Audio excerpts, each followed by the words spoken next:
Decisive game, this. Yes, it certainly is going to be a decisive game. The result's very important for both sides, and you can feel the tension emanating from the supporters as they go past us. It's going to be an intriguing battle between both sides, but I think more so the battle between the two number 10s, both European footballers of the year. They've got bags of skill. In fact, both sides have got bags of skill. It's going to be a very entertaining afternoon. OK, well, Baggio and Hullet coming up. First of all, let's get the lowdown on the showdown from Kenneth Wolstenholme. 7 days ago, Serie A's leading pack suffered a frustrating afternoon. Leaders Milan were held to a goalless draw at Genoa. Second place Sampdoria suffered a desperately disappointing defeat at struggling Piacenza. And Juventus, lying third, wasted the chance to make up ground, dropping only their second home point of the season against Roma. So despite their dropping a point, the Land's lead at the top extended to 3 points, which means Samp and Juve both desperately need to stay in touch this afternoon in Serie A's game of the day. Back in September, Juventus brought an abrupt halt to Sampdoria's 100% start to the season, cruising past the Genoese side by 3-1. Can Samp get their revenge in today's return game? Current form suggests they can. After an indifferent start to the season at the Luigi Ferrari Stadium, including defeats against both Roma and Cagliari, Samp have finally found their home form, winning their last 3 league fixtures in Genoa, including an impressive win last time out against Napoli, a game which saw club captain Roberto Mancini reach a personal landmark.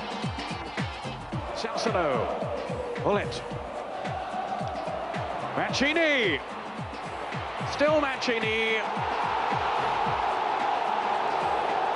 that, without any question, is the century of goals for Roberto Mancini.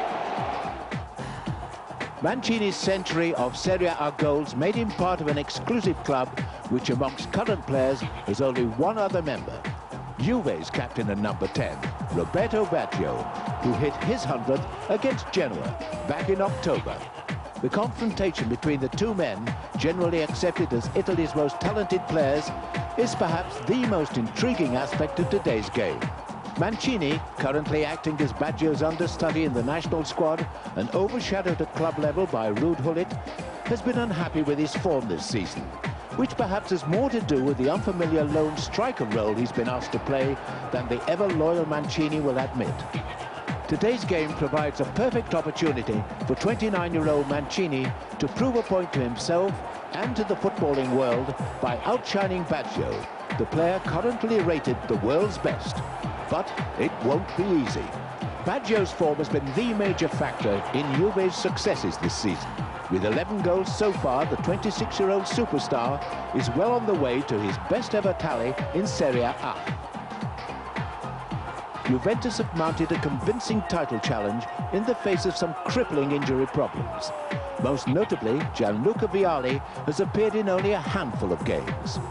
The ex-Sampdoria hero is still at least a month away from first-team football, after breaking his foot in week 2 of the season, then repeating the injury against Tenerife in the UEFA Cup. So his return to Genoa will mean another frustrating afternoon watching from the stands. However, while it may be a frustrating afternoon for Vialli, it should be an exciting one. Sampdoria and Juventus are 2 of Italy's most attack-minded sides, and with 66 goals between them so far, they're Serie A's highest scorers. So join us after the break for a battle royal as Sampdoria play host to Juventus live.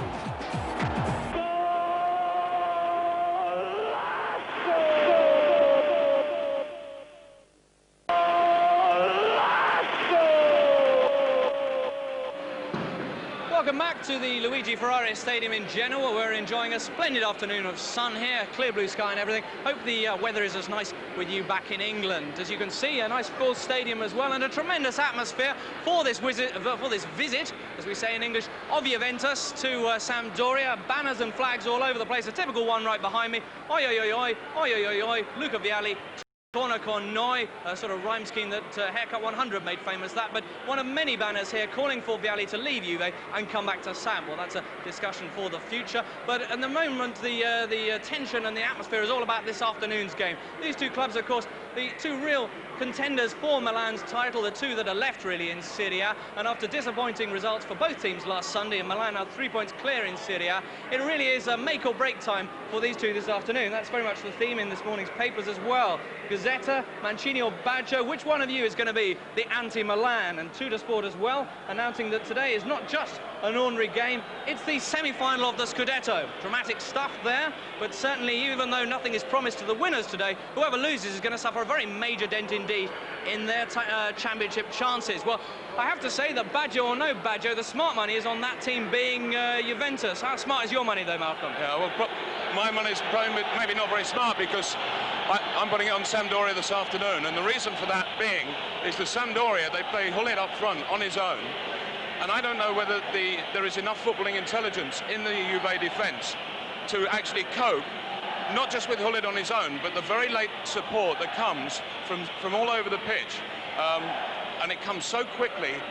It's very difficult to defend against. Firstly from Platt, then from Mancini, then you've got Lombardo, who comes from very late, he's very quick, scores a lot of goals, and the way in which that they do it, the way in which they get that support to Hullet, he becomes a great provider of balls into fast-moving forwards, and it's impossible to defend against.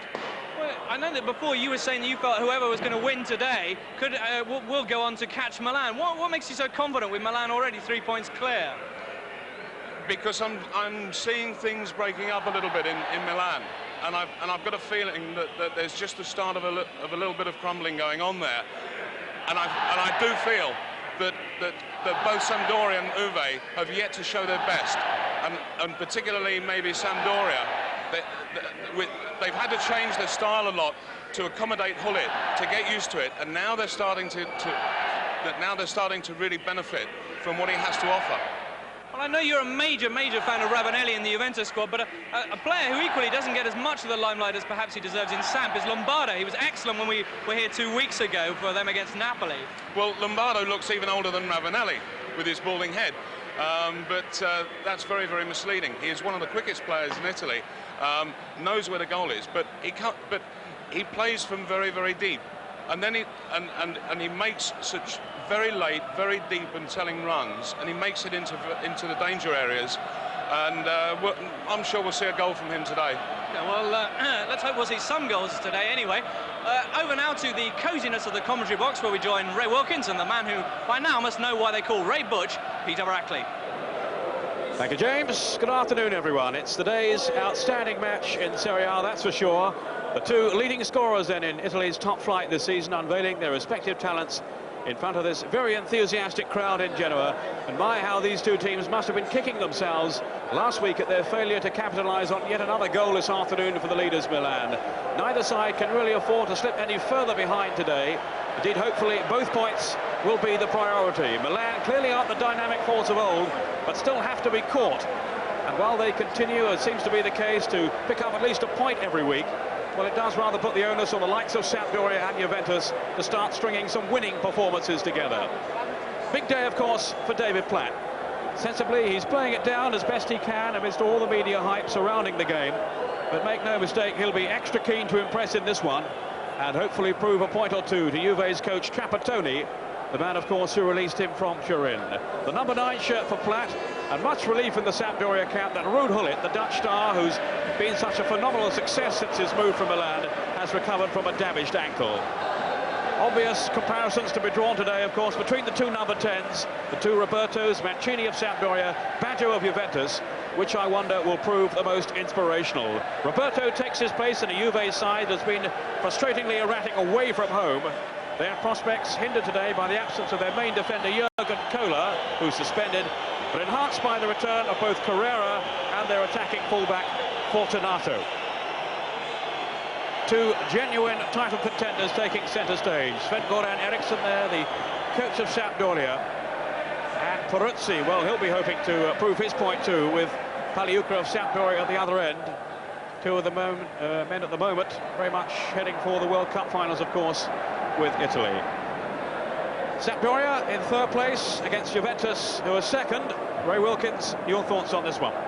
Yes, good afternoon, Peter. Good afternoon, everybody. I think we're in for a real humdinger this afternoon. We do have two title contenders competing against each other, and I fear slightly for Juventus with the absence of Jurgen Kohler and Julio Cesar.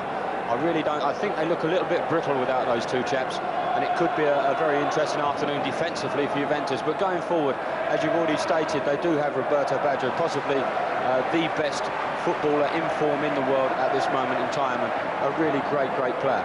And on the other side, we have Roberto Mancini. You quite rightly drew comparisons on the both, Peter, and these two guys really are very entertaining footballers, and it should be a cracking match. Juventus in the yellow shirts and blue shorts attacking the goal to our right and hoping to tighten up their defence. They have brought back then Carrera today, who hasn't been in the side since September because of injury. So they have packed their team with defenders, really. But so dangerous when the likes of Baggio are in possession. No Vialli still up front. Ravanelli wearing the number 9 shirt. Bright sunshine in Genoa. And let's hope the match lives up to the occasion. Here is Ravanelli, on for Fortunato. We'll see him wading forward whenever he can. And that was a smart piece of goalkeeping then by Paliuca. Fortunato, who didn't play against Roma last week, and they certainly missed him down the flank, Juventus. Laid off then by Mancini.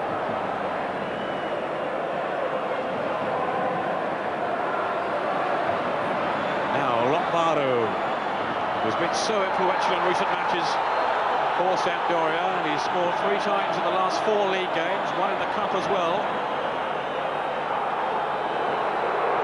Hoping to force his way back into the international side, into Italy's World Cup squad.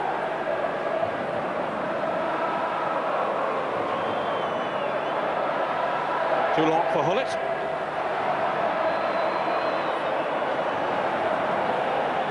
Goal kick to Juventus, who had just a 1 win away from home, that at Udinese, which isn't really championship form by any means. But of course they've been so strong in their own fortress that they've made up for that, really, and are up on the heels of Milan, 3 points behind them at the top, ahead of Sampdoria just on goal difference. Ligno with a throw, linking with Conte. Here's Baggio. Muller. Released by Manini, and this is Evani.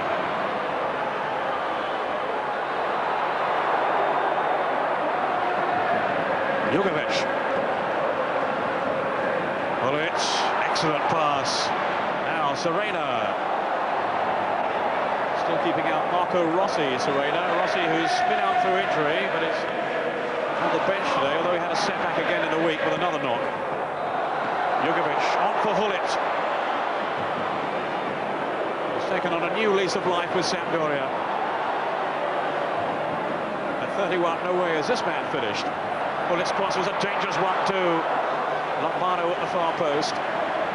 Yeah, he really does seem to have had a new lease of life, Ruud Hullet, Peter, doesn't he, since he's come to Sampdoria. David Platt arriving late in the box there. But Ruud Hullet at 31 really is still a world-class performer, and I'm sure he's been a major influence on this Sampdoria side this season. It is interesting to note that these two teams continue to keep shooting themselves in the foot when they get the chance to catch Milan up. They keep having bad results on top of bad results, and really they've got to show a much higher level of consistency if they're going to travel Milan. That's Torricelli checking the run of Lombardo. Torricelli, who's been with the Italian squad in the week. He was called up by Arrigo Sacchi for the latest get-together.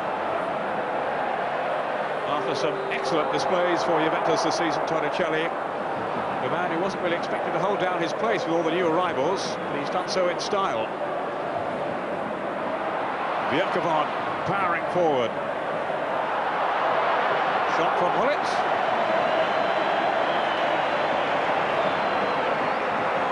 Certainly Sampdoria laying out their intentions. We shall attack Juventus at every opportunity, they say.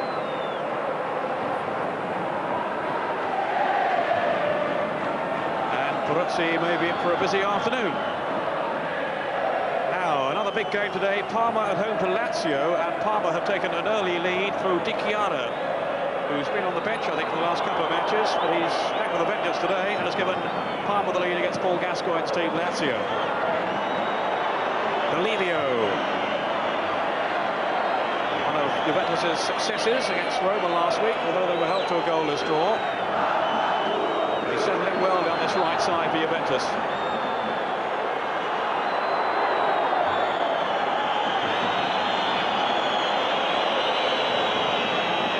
Of Juventus, who've been doubtful right up until this morning, really, because of an injury.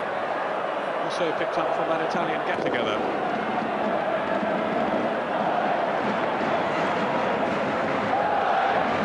Magliuca, Italy's #1. Wasn't the best of clearances, though. Anini crashing into Merla. Merla again, down goes Ravanelli. It's a pretty frantic start, Ray. It is frantic start, Peter, and it's just what you expect, really, for two teams that are in second and third place. And I think Pagliuca can count himself quite fortunate that it wasn't Baggio that was on the receiving end of that, because he'd have stuck it straight back in the goal. He was at a very wide angle, and Andreas Müller, I was very surprised that he didn't have a crack at goal there. That fell very nicely on the volley, and I thought Müller may well have had a shot at goal. I'm sure if that would have landed at Roberto Baggio's feet, but there we see the foul once more. A definite foul, obviously. But if that would have fell to Baggio, I'm quite sure he'd have volleyed that back in. Magliuca with plenty of organising to do with those defensive ranks ahead of him. Baggio hovering over the ball. Fortunato is there too. He's got a pretty lethal shot. Baggio with Conte, and it's laid off short. And the referee will want the kick to be taken again. A little bit of confusion here. Referee Piero Ceccarini from Livorno in Tuscany. The man who's told off because he doesn't smile enough. I don't think you'll see him smiling too much this afternoon. This is a really big game, and it's quite right that he stamps his authority on it straight away, because if he doesn't, it will get out of hand. And we've got two really great sides playing here, and we'd hate to see it ruined by a small incident such as this. Perini is the player who's placed himself in the wall from Juve, along with Fortunato. There's Merla, and how quickly he was closed down then by Lombardo. And the counter-attack is on. Lombardo streaking clear, appealing for the foul, and the referee has given the kick. I wouldn't have thought Lombardo was the requisite distance away for the free kick anyway at the other end. Did you think so, Ray? Well, I thought when the touch was played, that Juventus were a little bit slack in the way they dealt with it, in actual fact, Peter. Lombardo was onto it like a shot. I was a little bit disappointed that he didn't actually go at the defender with a little bit more conviction, because I'm quite sure he would have got a shot in on goal. But this is well within the distance for Ruud Gullit, Ivani, Mancini. They've got so many guys that are specialists from this sort of distance that it's a dangerous situation for Juventus. The attention switching then from one end to the other. There's Ruud Gullit.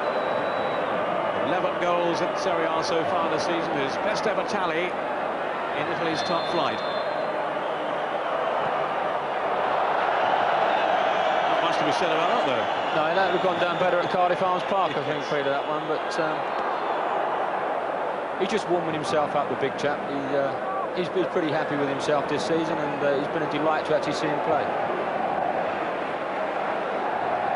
Never really looks too ruffled by all that's going on around him, Ruud Gullit. David Black was asked to describe him this week, and he said, well, he's worldly.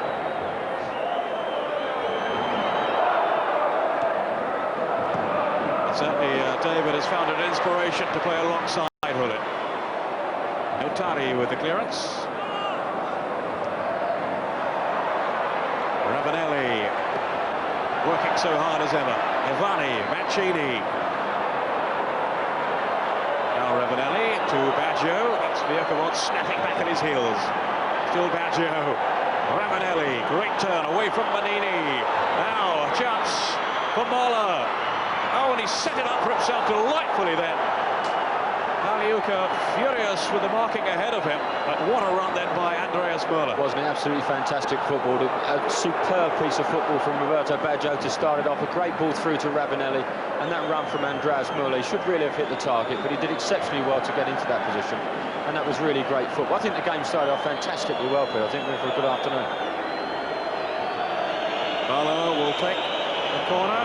He's been having injury problems lately, a calf injury that he's had, but he seemed to run it off last week okay.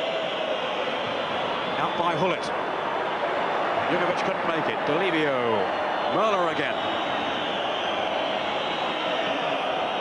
Now Fortunato. Okay, back off Platt.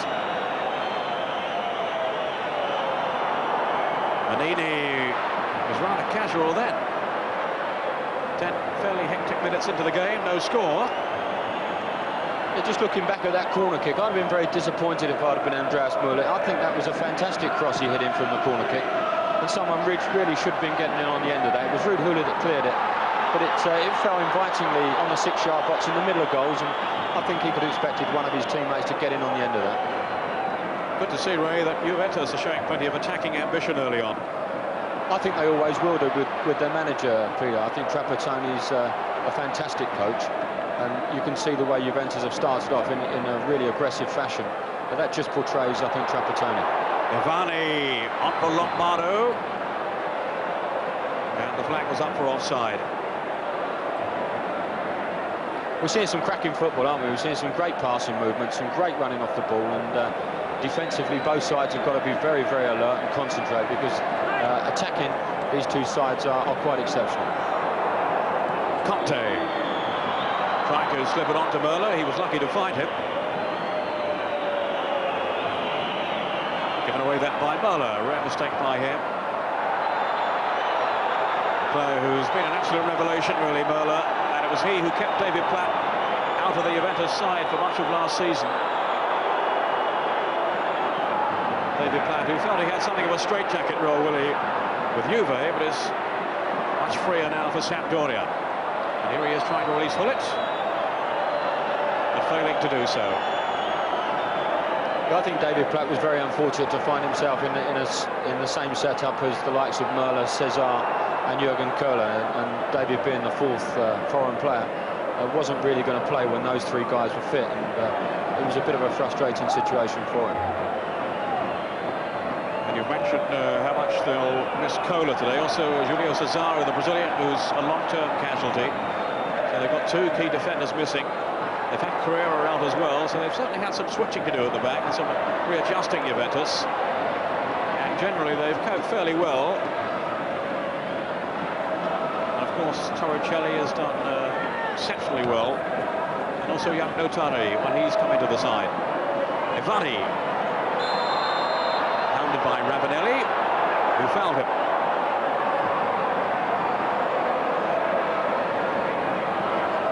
I can't believe he's only 25. He's like George Pepper, isn't he? I can't believe he's 25, but it's unbelievable. Ivani looking for Hullet. Now Lombardo. Oh, Torricelli got a foot in. Sprinting away now. And how quickly Juve are bursting into attack. Now, what support does he have? Baggio. The World and European Footballer of the Year. This is Delivio. Now Conte chasing. And it's a Juventus throw. It was only the second time they'd failed to score in a Serie A match this season. The goalless affair with Roma last week. And I think Sampdoria have scored in all but two as well. Looks as if he's got designer socks on there, doesn't it, Jugovic? He's got rips in both legs, in the calves. It's unreal the way that his stockings have gone there. Meantime, there's a problem for Torricelli. Let's hope it's not too big a problem, Peter, because he's looked very impressive in the opening spell, getting forward on that left-hand side. Nice left foot, always looking forward to getting support of his forward players. It's interesting to note that Mancini has actually started up alongside Ruud Gullit this afternoon, and not in that withdrawn role that I personally like to see him play, but not only can he score from that sort of position, but he's also a fantastic creator of goals from that position. I wonder if he'll drop deeper later on. Baggio, as ever, organising the set piece along with Delivio. Here's Baggio cutting it over. Dealt with though by Vierkavon and Jugovic. Now Mancini. Oh, he's caught by Baggio. No. That's one of those incidences, Peter, where Baggio has gone in with a straight foot to win the ball. In actual fact, that would be allowed in our football. And quite honestly, I can't really see where that is a foul in actual fact. Mancini's dallying on the ball. Baggio goes in, takes it off him, and he would have been clean through, and no doubt he would have made Sampdoria pay for that. But the referee judged it a foul, and away we go. The foot didn't seem to be all that high to me. I think Mancini got away with murder. And it could have been very, very costly with Baggio left with a clear side of goal. Now, Platt is down injured. I suppose in many ways it's not a bad rule in actual fact, Peter. The fact that it encourages skillful players. They know they're not going to be done over the top. They know as soon as the foot is raised that it will be a free kick, and therefore they're more prepared to get their foot on the ball and play with the ball. There is a tendency in our football, and I think in British football in general, because the game is so aggressive, that players won't hold on to the ball because they know sooner or later they're going to be made contact with. Well, here's the incident involving David Platt. Seems to be okay now. Back on his feet, hobbling just a little though. Out of your picture. Now, Malcolm MacDonald, your early views on what you've seen so far. Well, it's certainly been a very lively start from both sides, but Juventus are playing a very interesting tactical game. When Sampdoria have possession, they've gone very much for a man-for-man marking position, and Torricelli is on Lombardo. Fortunato, the left-back, is actually playing in the centre of midfield, looking for David Platt's runs.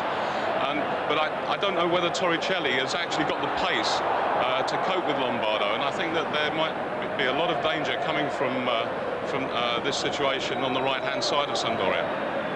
OK, Malcolm, we'll look out for that. This is Ivani now floating it over, and Mancini ruled offside. Mancini, who chalked up then his century of goals at Serie A when we featured their 4-1 success over Napoli recently. Only Roberto Baggio, currently playing in the top flight, has scored more. 103 from Baggio. This is young Notari playing his first away game for Juventus, so it's a real examination of his qualities this afternoon. Just 21 years old, Notari.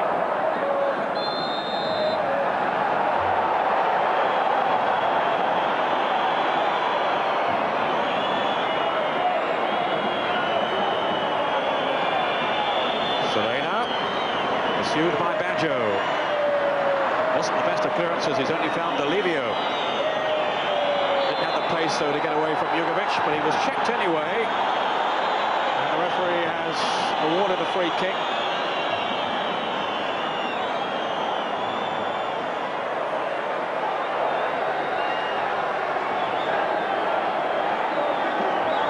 I think the referee's going to have his work cut out this afternoon. Keeping this game in control. A lot of niggling fouls early on. Now Baggio with the free kick.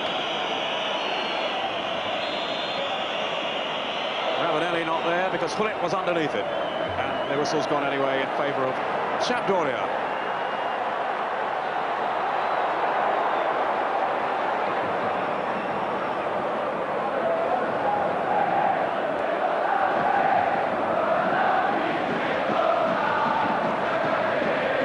Who's kept just 2 clean sheets so far this season.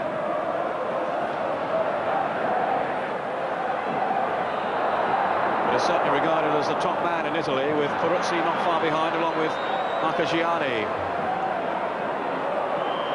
of Lazio.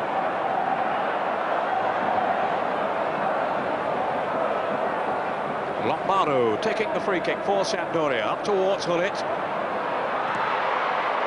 Jugovic it was who went in then, now Hullet. Forced wide by Notari. And then Carrera helping out. Torricelli. Mola. Good tackle though by Sacchetti. No, the referee thought otherwise. Yeah, that's unfortunate, Peter. The referee, I know he has to keep a stern hold on the game, but that was a really excellent tackle, and the game should have been allowed to flow. Fortunato, one of the outstanding young talents in Italian football. Fortunato, very highly thought of, and hopes to be on the plane to America for the World Cup finals. Baggio. Here's Carrera. Baggio, exquisite skill, and almost sending Conte through. Good work then by Jugovic to win it back for Sampdoria. Well, it again has drifted out wide. Ivani on for Mancini.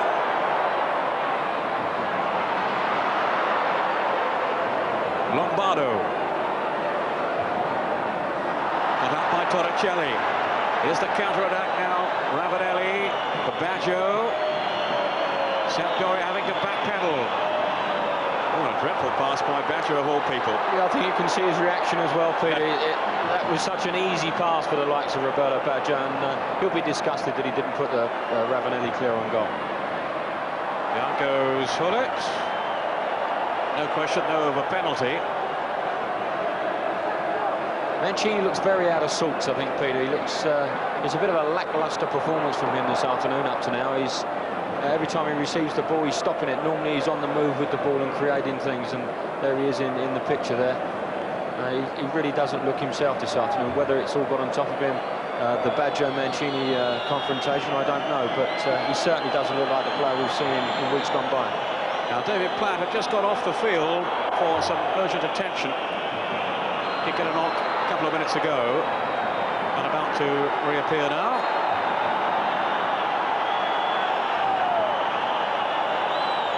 If they can get the referee's attention. Lombardo. Almost at the halfway point in the first half. No goals, but a pretty lively affair so far. Merla. Perini. Now Conte. Here's Fortunato. Pereira. That rather hopeful pass forward. And Madini shepherding it back to Paliuca.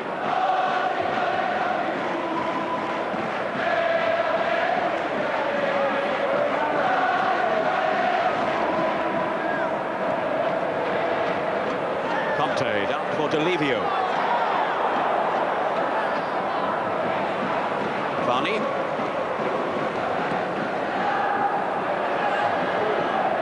Serena has got the luck of the bounce. Still Serena. Now will it fall for Hullet? Serena again. Hullet. A theatrical dive. Well, I can't believe he's claiming a penalty for that.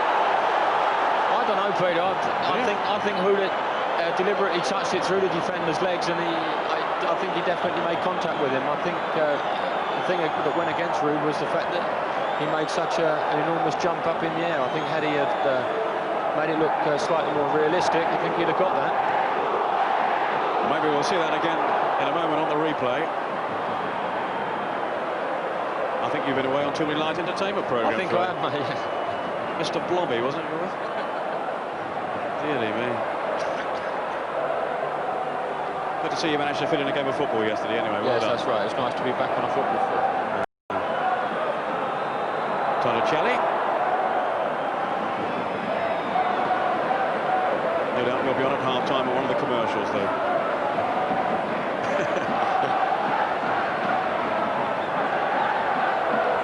Meanwhile, Cremonese have taken the lead. They're a goal down at home to Inter. Wim Jonk, the Dutchman, has scored. Vital that Inter pick up a couple of points today if they're to stay with the leaders. Milan incidentally at home to Piacenza, the side that knocked them out of the Italian Cup, and also held them to a draw in the league earlier in the season. No goals so far. Milan at home to Piacenza. Here's Hullet. Now Ivani. Serena. Ivani's cross. It's a tame one though. Off goes Merla. He must be one of the quickest players in world football. Lightning pace.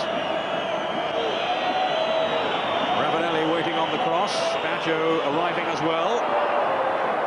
Good climb by Baggio. It was a great header from Baggio, and Ravanelli wasn't actually reading the header. He hadn't anticipated that Baggio would win it. A good ball from Merla to the back post, and Baggio rose very, very early. I think Ravanelli should have attempted to get across the goalkeeper there. Flick on by Hullet, and Notari getting it back to Peruzzi. Now Delivio. Neither side asserting any real authority on the game so far. Plenty of thoughtful and intelligent football. But so far, both defences standing firm. Here's Manini. Yes, we haven't really seen too much goalmouth action at all, have we? But it's they put a lot of midfield play and some good play at times, but it's all a bit frantic. Lombardo. Now Hullet.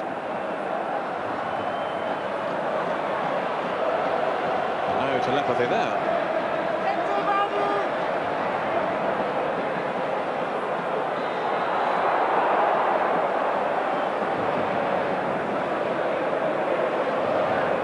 Juventus, of course, also still without Dino Baggio, the Italian midfielder. He's on his way back from injury. So it certainly isn't their full strength side by any means. Here's Conte with Notari.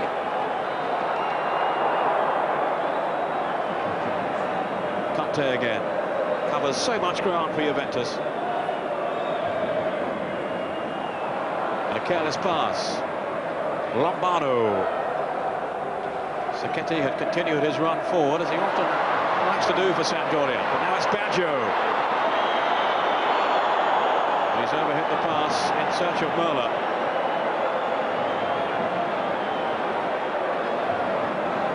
Two players who've notched up 19 league goals between them, Baggio and Merla, in this campaign. Here's Hullet.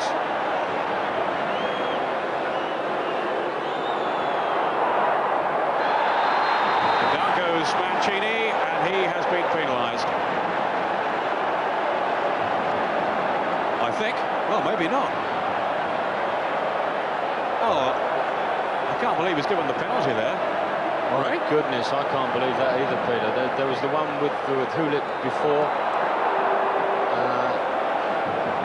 which he may have thought that he made a mistake on, but I can't really see how he can possibly give a penalty kick for that. We didn't actually see what actually happened as the ball was coming in, but all we saw was Mancini on the floor. Well, that's astonishing, but I think he has given the penalty kick. From our point of view, it's fantastic because the game will open up, but really for a game of such importance to be decided on something such as that, then that's a little bit of a poor shot. Well, it seems such an innocuous challenge. Maybe the replay will show otherwise.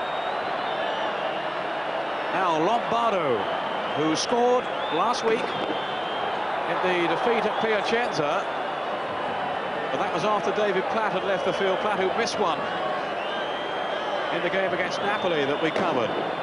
Lombardo lining up the kick. And Lombardo scores. A controversial penalty, to say the least, but he won't be worrying about that. His 6th goal of the season. And 4 now in 5 matches for the man in form. Italia Lombardo. Yeah, it's a very firm wrap, isn't it? He sticks it to Peruzzi's left-hand side and just drills it along the floor. And in natural fact goes under the body of Peruzzi, so a little bit of fortune as well. They're all the way along for Sampdoria, I think.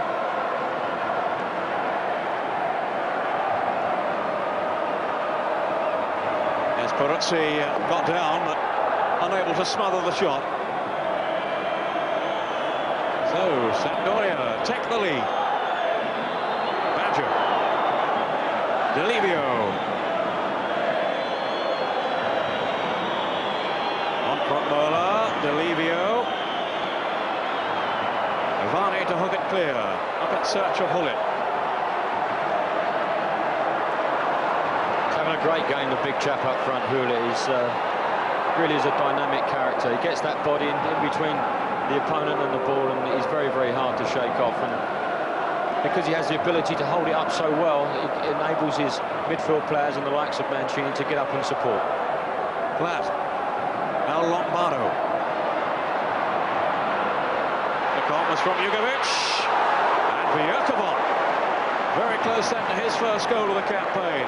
Yeah, what Vierkovod's doing, Peter, he's actually coming in to try and pick Badger up man for man, and consequently, when Badger drops deep, he finds himself in forward areas, and he's a very, very quick player. And as we saw there, he's not got the greatest feet in the world, but he was able with his pace to get onto the end of a very nice little touch from Jugovic. Certainly a good chance then for Vierkovon. Fortunato now.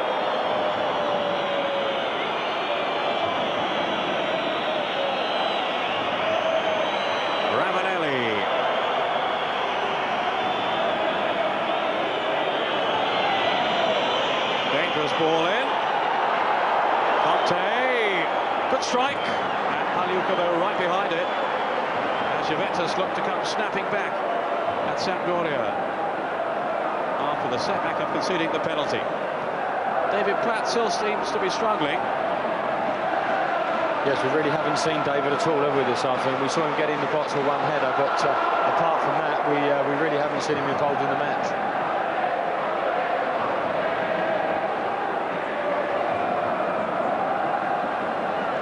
Losing out to Vierkovon, but he was fouled in the process.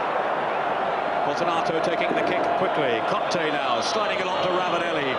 Good anticipation though by Manini, who has a more central marking role in the Sampdoria side these days, with Rossi missing, and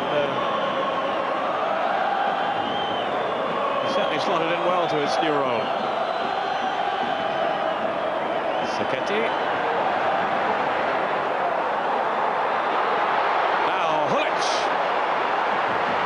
Tremendous pace. Oh. And Peruzzi almost lost it. It just squirmed away from him.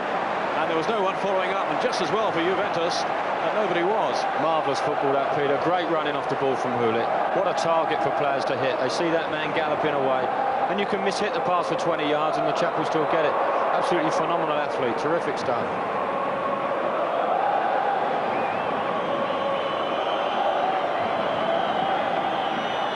Fortunato battling well. Ravanelli on to Roberto Baggio. Now Conte. Trying to turn, and he was impeded. Now this is definitely within the range of Baggio. Just while he's organising things here, news of another goal for Inter, and again from Wim Jonk. So they now lead Cremonese 2-0 away from home. Cremonese 0, Inter 2, both goals from Wim Jonk. It's nice to see Wim Jonk get on the score sheet as well. He scored last week, another 2 this week. He was taken under a bit of criticism, Wim Jonk, and he's really come good for Inter, and I'm delighted to hear that as well. Now Ravanelli is also around this free kick. Baggio will be the main man. He'll want to instigate things here. Fortunato there too. Some jostling going on in the wall, but here's Baggio! Oh, fantastic strike! Oh. Well, it leaves you breathless, doesn't it? Oh, that's absolutely fantastic, Peter. He practiced week in, week out of doing that sort of stuff, and really absolutely fantastic free kick. Conte. Juventus again going for the juggler here. Still Conte. Ravanelli having to chase back now. Notari. Look at that. What the power that he puts into it. Absolutely fantastic technique. Here's Baggio. So close to an equaliser for Juventus. Delivio. Mola. Now Fortunato. Ravanelli twisting and turning, still Ravanelli. Distraught dive to the ground, which wouldn't convince any referee. But Hulit has. Guerrero with the tackle. This was a pretty fearsome one.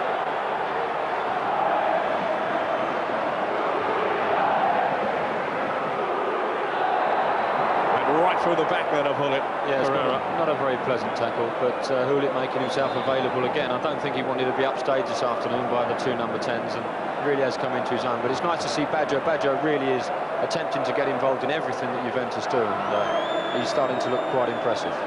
Hulit. Movement ahead of him from Lombardo, who found the space for himself. And what a vital challenge that was on Lombardo, who's, well, very frustrated he didn't score, but all credit to the defender. Yeah, the ball never, coming off. Yeah, sorry, Peter. The ball never seemed to come down for him, did it? It was a dinky little pass from Ruud Gullit, and I'm sure if Lombardo would have been able to get his head to it and really whack it into the corner, he may well have been more advised to do that. David Platt leaving the field there. Well, that's a sad sight. David, who was so hoping to do well against the club that discarded him last season. He was saying, well, I'm playing for Sampdoria, not against Juventus. That was his way of playing things down, really, but... Well, now, sadly, taking no further part in this game because of that earlier injury. And Salsano, who's the perennial substitute, really, for Sampdoria, comes on yet again. David's quite right to take that attitude as well, Peter, because in Italy, the media attention is so great that they really do try to blow these things out of proportion. And I think David's response was quite superb. Bullet. It was a great little pass from Bullet that set up Lombardo a minute or so ago. Terrific awareness, too, shown by Lombardo. Salsano. He's a nifty little player, maybe a little on the lightweight side. That was careless by him. Jugovic. Hasn't been quite as effective this season as the last Jugovic, but he's nonetheless being preferred in the side these days to Catanets. I think the second year is always the hardest year, Peter. The first year you just come on the scene and no one knows what you can do. The second year, people are really looking for you. They know you've got ability. They know you can score goals from the middle of the park, and therefore they're not going to give you that time and space to do so. And I think that's where Jugovic has struggled slightly. And he has had a slightly less positive role in the Sampdoria team with David Platt having arrived. Maybe that might change now, with Platt having gone off.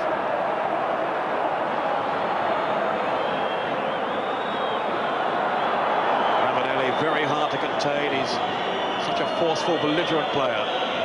Conte. Less than 10 minutes of the first half to go. Sampdoria leading by a goal to nil. A penalty from Lombardo, the man on the ball now.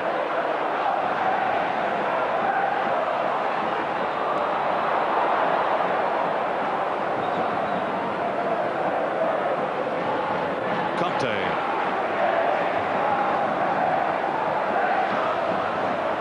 Manini slip. Bolo. Ravanelli going in. And it was Riecavant there to the rescue for Sampdoria. As Ravanelli again came marauding up front. It's a tremendous tackle from Briekavud. I think he's 33 now, Peter Briekavud, and he still has such tremendous pace. He doesn't appear to have lost any of it. 34 actually, so even older. Very, very quick indeed. Quite as old as the chap next to me, or of Malcolm McDonald. Malcolm, what do you make of it now? At the moment, Juventus have got much the better of the game, simply because the three front guys, Ravanelli, Baggio and Muller, are interchanging so well. It's causing Sampdoria a lot of problems. Well, with the corner. Bullet. And somehow they've scrambled it away. But only as far as Fortunato. Juventus still very much in this game, no question about that. Ravanelli, now Baggio, tangling with Sacchetti. And the referee had a good, long, hard look and turned away.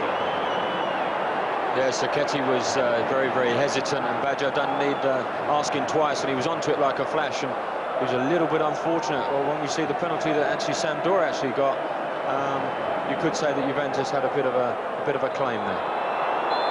Ravanelli, but he was fouling for Riecavant. Man at the centre of two contentious decisions, giving the penalty to Sampdoria, but denying Baggio one at the other end. Sacchetti rather lucky to get away with it.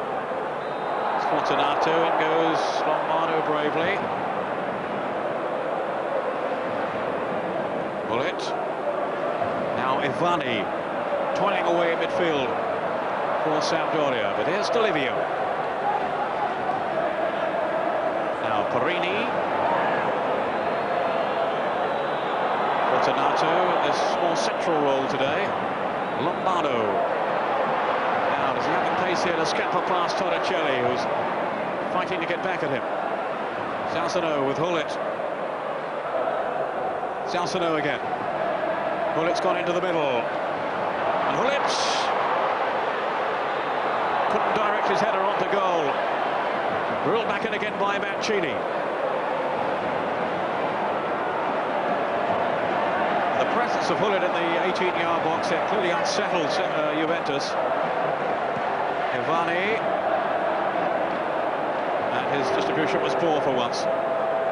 Torricelli, with 5 minutes in the first half to go. Sorry, Phil, I couldn't agree more with you what you said there. When Hullet gets into that penalty box, his presence is quite forceful. But the problem with him, when he plays up front on his own, he finds himself doing a lot of runs out wide. Consequently, he's not actually in the box to receive anything that comes in. And we saw him a couple of weeks ago. He spent a lot of the time outside the box, and really, we want to see Hullet in there on the end of things when coming in. It's a great little ball in from Salsano, which got a deflection, and Hullet was a little bit unfortunate that he couldn't get his head to it. Yellow card for Sacchetti for a rash challenge on Merla, who was simply too quick for him.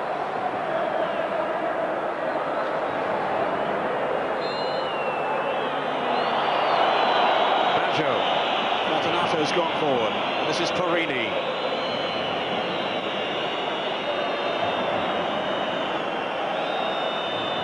Merla with Delivio in support, but Jugovic able to clear for Sampdoria, not very effectively. Conte, Perini, now then to Delivio. Juventus enjoying plenty of possession in the first half, still trailing to Lombardo's penalty. Notari, up for Ravanelli, now Baggio! He'll be disappointed with that one. Yeah, that was made for him, wasn't it? It was a super little header. A super little header down from Ravanelli, and set up very nicely for Baggio on the volley. And we've seen him score loads of goals from that sort of distance. I would have thought Trapattoni would be too despondent. There we see it sitting up nicely, and Baggio just unfortunately couldn't keep it down. But going back, I wouldn't have thought Trapattoni would be too despondent. Juventus have had a large percent of the game. OK, they haven't created that many chances, but they're still well in with it in the competition, and I think we're in for a cracking second half. As we've seen in previous games, Sampdoria not looking all that solid at the back, despite the presence of Bjerkebon. Now Conte, Merla taking over. Roll on for Delivio, Conte. This is Fortunato. Baggio. Surrounded by blue shirts. Salsano, all very tight in there. Ivani.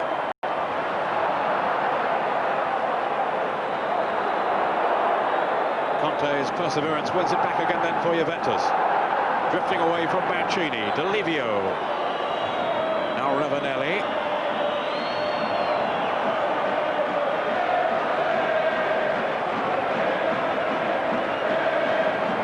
Baggio with 18 goals in all competitions this season, including cup games and internationals. So he's continued his rich vein of form in front of goal. Deservedly named the new European Footballer of the Year. And his latest accolade, the Football Italia Footballer of the Year from Channel 4 as well. Quite right too, Peter. He really has entertained us no end this season. A really talented player. I think your vote for Roger Mendy of Pescara fell on deaf ears. We mustn't talk about Pescara. No offence to Roger Mendy. Here's Ivani. Still seeking his first goal for Sampdoria, but nonetheless he's been a big success since his move from Milan. He's actually on loan from the champions. It's not bad when you can get a player of Ivani's class on loan, is it? He really is a class act, Ivani, and been around a long time, and his experience will be invaluable to Sampdoria. 16 years with Milan. Ivani.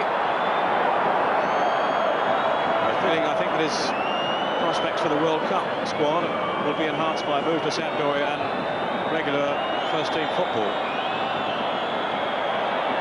Quite a battle they're having, Bjerkebon and Baggio. Tremendous concentration shown by Bjerkebon, with Baggio really using the ball and moving the ball nicely. Ravanelli again, knocking it down.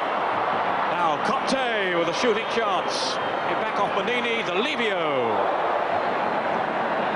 Well, the opportunities are beginning to come the way now of Juventus. Yeah, it was a dreadful clearance from Brackley, but it got stuck in the mud and he couldn't get it away, and there was a couple of shots deflected, and there we see Delivio blasting it across goal. A little bit disappointed with himself that he didn't get it on target. Very nice to see Gaz's programme yesterday morning, the interview with Roberto Baggio. Not only is he an absolute class act and a fantastic footballer, but didn't he come across as a very, very nice chap, and it was nice to see that in such a world-class act. We're into injury time at the end of the first half. I was hearing that Inter have scored yet again away to Cremonese. One of the Paganins has scored, not sure which one. Antonio.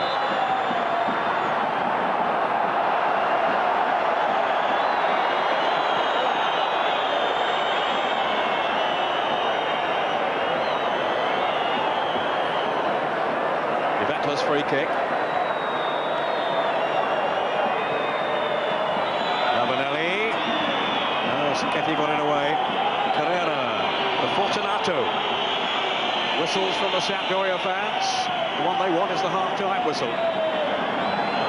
The team are just hanging on a little now. Delivio.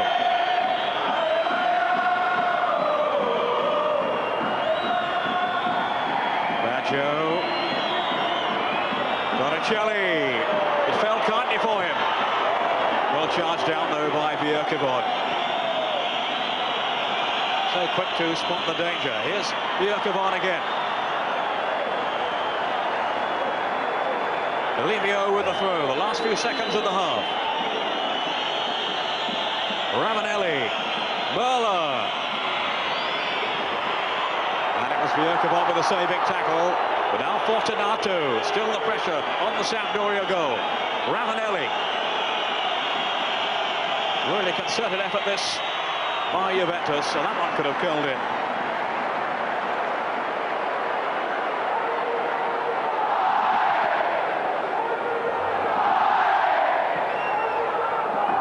Salsano. Now Mancini.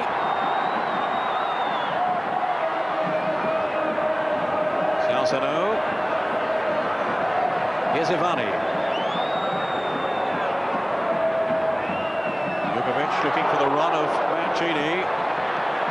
Carrera just enough to deflect the ball away. He did exceptionally well, Carrera. That really was a great pass from Jugovic, and good run from Mancini. Mancini really has been quite anonymous in the first half. A player of his talent, there should be a bit more like Baggio, I think, to play with the sort of enthusiasm that he does. He wants to get involved all the time, but he's been. We've only seen him in very short periods today. Cavani with the corner, deep into injury time.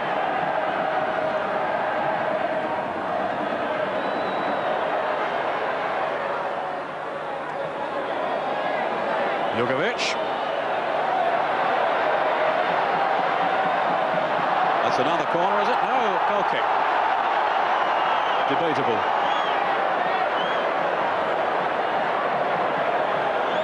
But in fairness, no real complaints from Jugovic.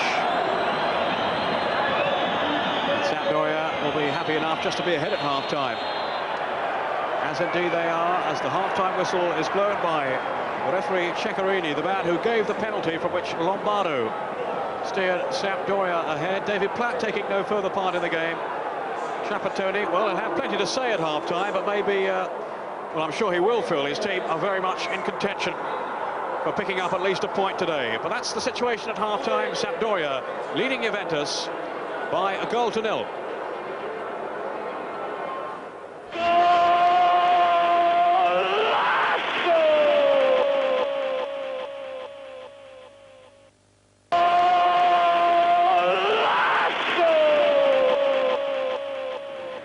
The Luigi Ferrari Stadium in Genoa, where the half-time score in our game is, of course, Sampdoria 1, Juventus 0. While the teams are off having their respective chats in the dressing room, let's take a quick look through the half-time scores in this week 20 of the 93-94 season, and they are as follows. Cremonese are trailing 3-0 against Inter. Wim Jonk getting the first 2 goals for Inter. Antonio Panganin with the third. His first goal, apparently, in 7 years in Serie A. And all respect to our stats department for coming out with that one. Foggia 1-0 up over Lecce. Massimiliano Capellini knocking home the rebound on a missed penalty. Milan Piacenza 0-0. They're heading for their 4th 0-0 in a row. Milan. Parma 1-0 up over Lazio. Di Chiara the scorer for Parma. Apparently Boksic isn't playing after an injury in training for Lazio. Reggiana 2-0 up over Atalanta. De Agostini and Di Paola getting their goals there. And Roma trailing by 2 goals to Udinese. A very poor result there, score this so far for Roma. Pizzi and Branca, the scorers for Udinese. Branca's 10th of the season, that incidentally. Sampdoria 1-0 up, Lombardo with the penalty, as we've seen. And Torino and Napoli 0-0 the score so far. Cagliari Genoa will be playing tonight in Sardinia, of course, to make up the full list of these Week 20 games. In a couple of minutes, we'll be hearing Marco McDonald's reaction to the first half here between Samp and Juve. But time now, as ever, to take a look back at the best of last Sunday's action with our golden goals.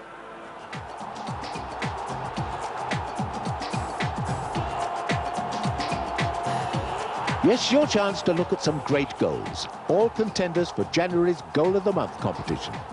Paul Gascoigne will choose his top selection from these and others screened over the next few weeks. If you eventually agree with his #1 choice, you could win an Alitalia Italia Tour trip to see Lazio play Milan in Rome next month.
Remember, the best of these, plus the top goals of the next few weeks, will make up our January Goal of the Month finalists. No cards yet, please.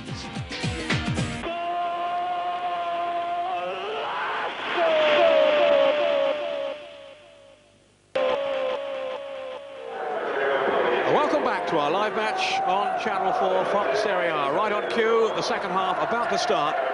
Sampdoria in the Luigi Ferrara Stadium in Genoa, leading Juventus by a goal to nil. The goal on 28 minutes from Attilio Lombardo, a penalty, a controversial one at that. And we've had a look at the replay at half-time, and it really is difficult to see why the referee gave the penalty. But he was right in line, just a few yards away, and he had no hesitation in pointing to the spot as Mancini went down. Bullet. Wide to Mancini, the captain of Sampdoria. Serena.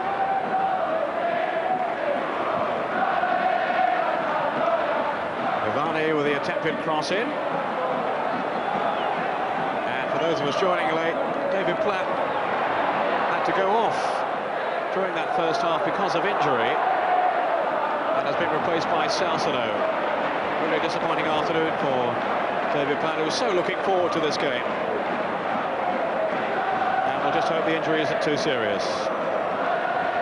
Ray Wilkins, what do you think Trapattoni, the coach of Juventus, would have had to say at half-time? He was marching off in pretty determined mood. Yes, he was, and I think that's the way we'll see Juventus take on the second half. And I wouldn't have thought he'd have been too depressed about the way things have gone. It looked a very dubious penalty. And I would imagine that he would have said to his lads, well, let's keep it going. They had a lot of possession near the end of the first half, got in a couple of shots. I'm sure he'll be looking for Juventus to be slightly more positive and have a real go at Sampdoria. Lombardo back defending now. Ivani. Juventus felt they should have had a penalty at the other end when Baggio was fouled by Sacchetti. The referee was totally disinterested in their claims. And they feel that's been happening on quite a few occasions in recent games, Juventus. Since they had a controversial decision given in their favour, I think in the Milan game. Torricelli, Ravanelli, in goes Bonini, a hard and uncompromising defender.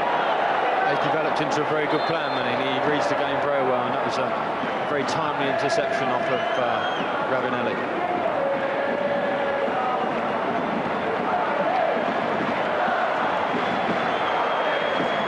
Now Bertorelli is going to come on here for Sampdoria, a striker. And it's Mancini, the player replaced, looking a little ruefully. So maybe, well, I would think it must be an injury. Yes, I think I heard David Platt saying he's been carrying an injury for a couple of weeks ago, Peter, and he hasn't really looked himself. He's looked a shadow of the person that we normally drool over, really. He really is a talented guy, and he really hasn't got involved in the game at all today, and it's no surprise that Bertorelli finds himself on the field.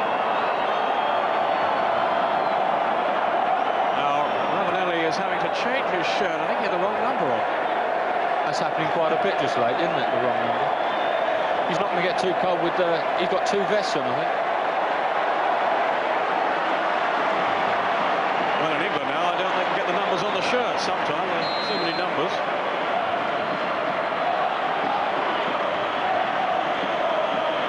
Fortunato.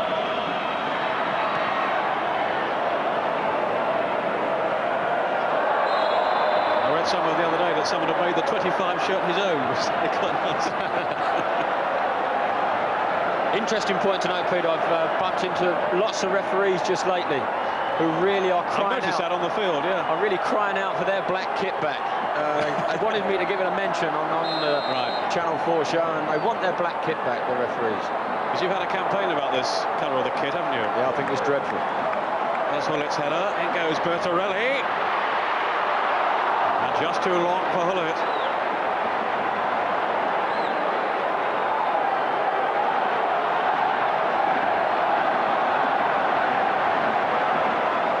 I've noticed you've been talking to referees quite a lot on the field lately, which is a habit that's been creeping into your game, I know. No, it's actually nice to have a rapport with referees. It must be done. Giovanni. Bertorelli, who's a willing runner up front. He's only had a couple of starts for Sampdoria this season.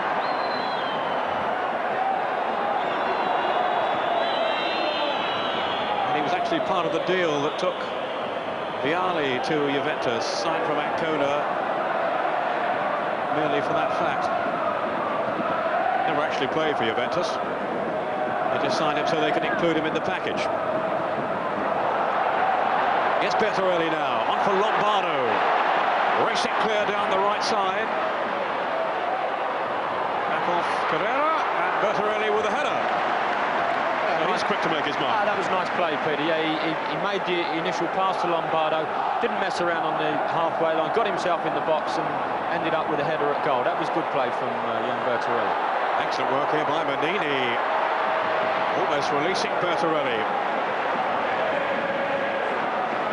who's added some zest to Sampdoria's play since he's come on. Mancini certainly didn't look his old self, and had indeed been suffering from an injury which was clearly hampering him.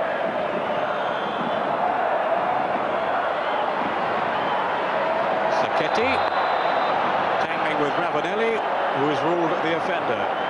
Now, Malcolm McDonald didn't get a chance to hear from you at half-time, but how do you think the game's shaping up now, Malcolm? Yeah.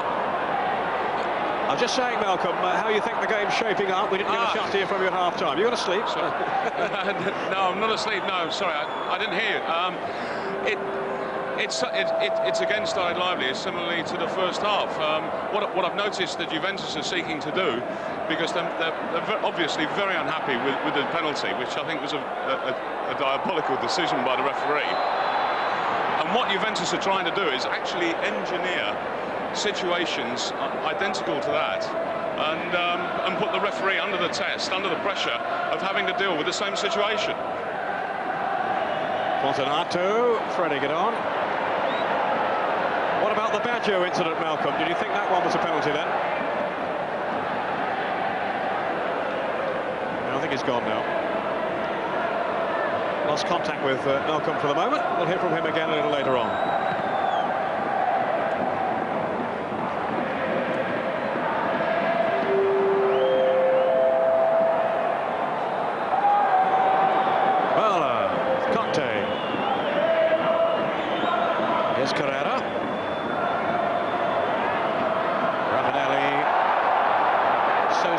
So courageous.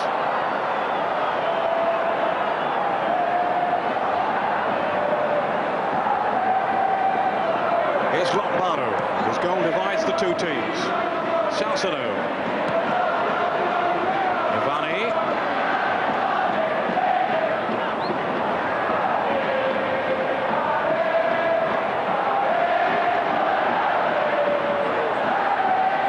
Bjerkegaard with Hullet.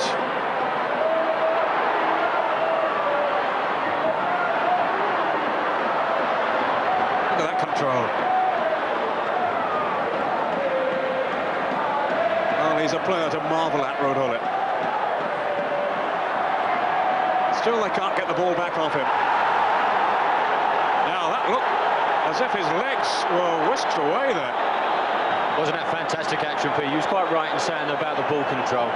He stands about 6'3", 6'4", Ruud Gullit, but he really does have magnificent feet, and that was a penalty. He used his body strength to hold off the defender, and he's just kicked through him. And the referee's given a corner kick, but it was a definite penalty.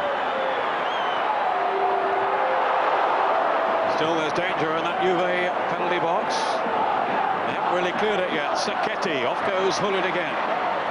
Notari. That was a great opportunity for Sampdoria. It was a fantastic crossing from Kiko Ivani with his left foot, swinging it in and drilling it in low into the near post. And it only needed a touch, and it would have been in the back of the net, but it was good defending from Juventus. Trapattoni wants to bring Marocchi on. Marocchi, who's been only on the fringe of the side this season. Giancarlo Marocchi, and he's actually been out with injury. And Carrera, remember, had only just come back after a lengthy layoff because of injury, is the player being replaced. So hoping to step up further their attacking options. Juventus bringing on Marocchi. I think what we'll see him do now, Peter, go to a flat back four. Fortunato come out onto the left side of the field, and Marocchi will just slip into the middle of the field. Carrera's done okay. It's his first game for 5 months, and he can be quite pleased with himself. Well, he was certainly finding Ruud Gullit a handful, but who wouldn't? When he's in this form, Peter, he'd be a handful for anybody. He really has looked very, very enthusiastic, really looking for the ball all the time and thoroughly enjoying himself. Lombardo with the throw. Sampdoria certainly won't be feeling that one goal is sufficient. They'll want the cushion of another one. Bertorelli with the cross in. It wasn't a bad ball from Bertorelli. It's amazing the amount of balls that go across that near post unchallenged by forward players. I'm sure if forward players made that dash across the front post, they would score no end of goals, and it wasn't a bad ball from Bertorelli. He himself has had injury problems this season, but he hopes to put those behind him. A useful corner. Delivio away. Serena. Juventus defenders streaming out still. Serena. And then goes Peruzzi with the save. Good shot and save. Serena doing very well there, drinking past a couple of defenders, and Peruzzi making a super save down by the post. Bjerkegaard. Marocchi. Careless passo. Lombardo towards Bertorelli. Borini, the man marking him.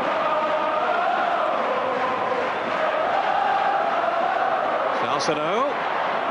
Notari just got his foot in now. Here's Fortunato.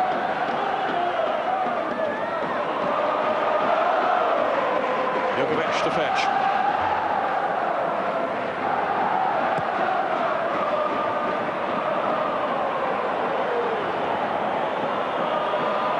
Now Delivio.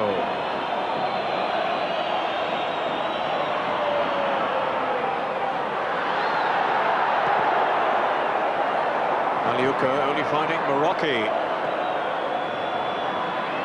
Baggio. And Conte hitting it well wide.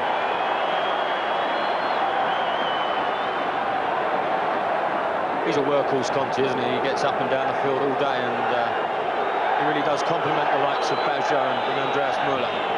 He's not the most gifted player in the world, but he really does do a first-class job for Juventus.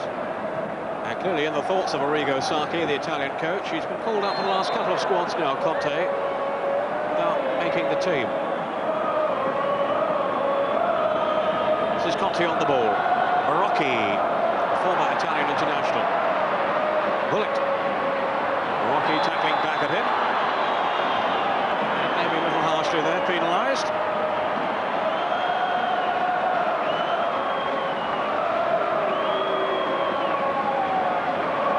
Ivani taking the kick, finding Lombardo. Gattarelli has shown for him, and the flag was up for offside. Conte, wide to D'Olivio. Marocchi. Here's Merla. Couldn't shake off Ivani. Gattarelli doing well. Ivani again. Tigerish tackling though by Marocchi, and the referee thought unfair tackling. It's very competitive, isn't it? I know it's the second and third, and it should be competitive, but we don't often see this in Italian football. Both sides are really going at it, and it's turned into a good game. Bullet spread wide to Lombardo. There's no chance of Gattarelli being on the end of that one.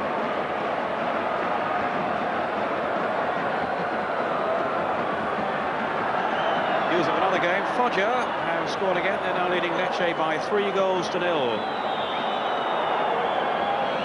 And the feeling is it's a hat-trick from Capellini. We'll get that confirmed.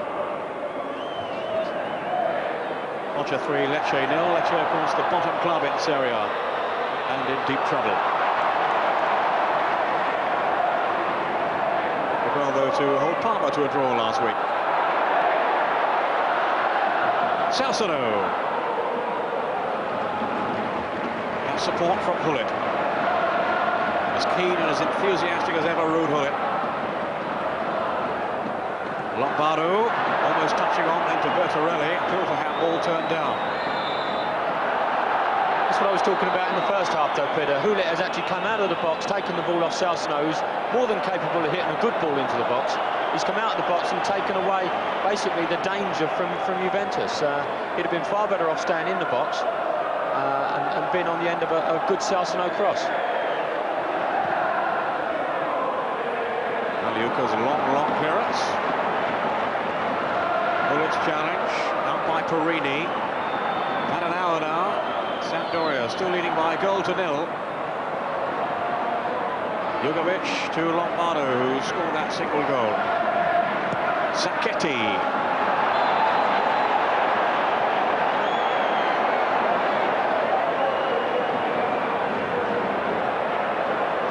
The two highest scorers, remember, in Serie A, these two. Sampdoria with 35, Juventus with 32.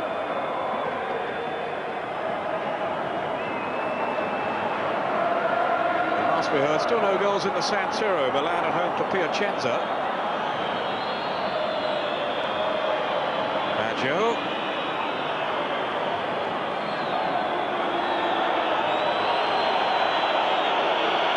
Milan, just to reiterate, the start of play 3 points clear of these two. This is Baggio. Fortunato.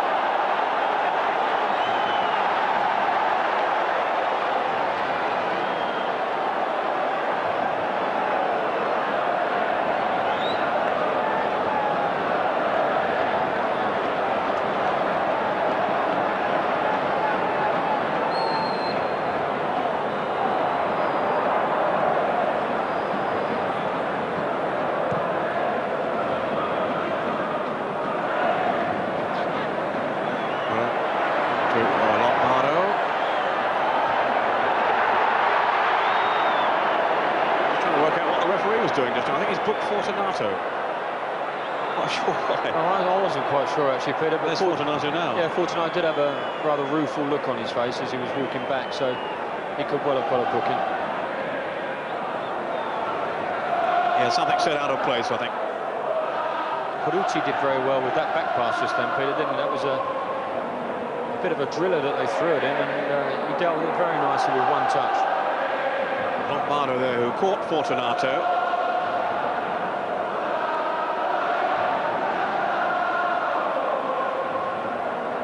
Malcolm MacDonald, if you're hearing me now, Malcolm, can you see the game changing course now at this stage in any way? Yes, it has, and it's the young lad who's come on for Sampdoria, number 16, Bertarelli, who I think has swung the game into Sampdoria's favour, away from Juve. He's very, very lively. He's a little naive.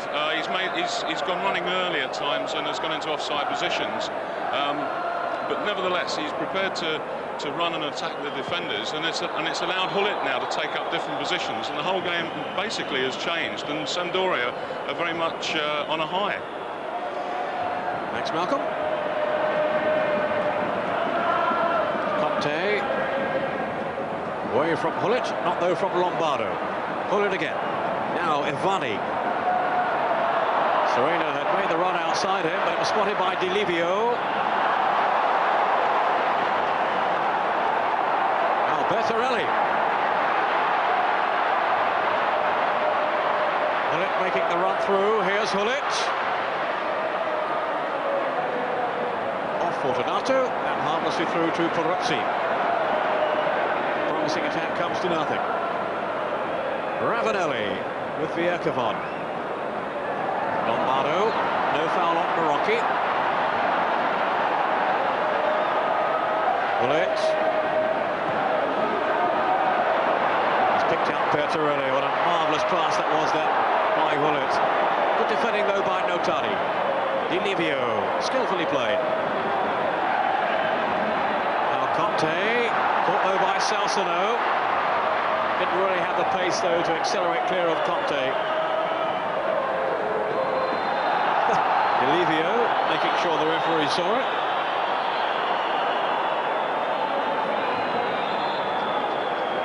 Can you dive like that way, or does it take practice? I think it takes practice, a lot of practice. No, I personally can't, but I think we've all tried, but that takes a bit of practice, I think, Olivia.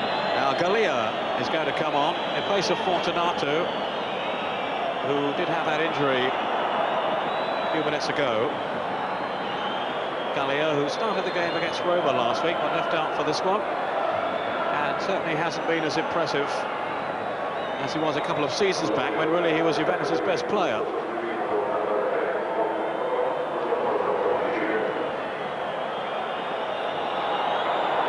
Di Livio to Gallia. Ravanelli, Di Livio. Now Conte. This is promising for Juventus towards Ravanelli. Whacked clear there by Salsano. Marocchi. I think we'll see Marocchi go into the left-back slot now and Gallia go into the centre of the field. Just a pretty basic swap for Juventus. Di Livio.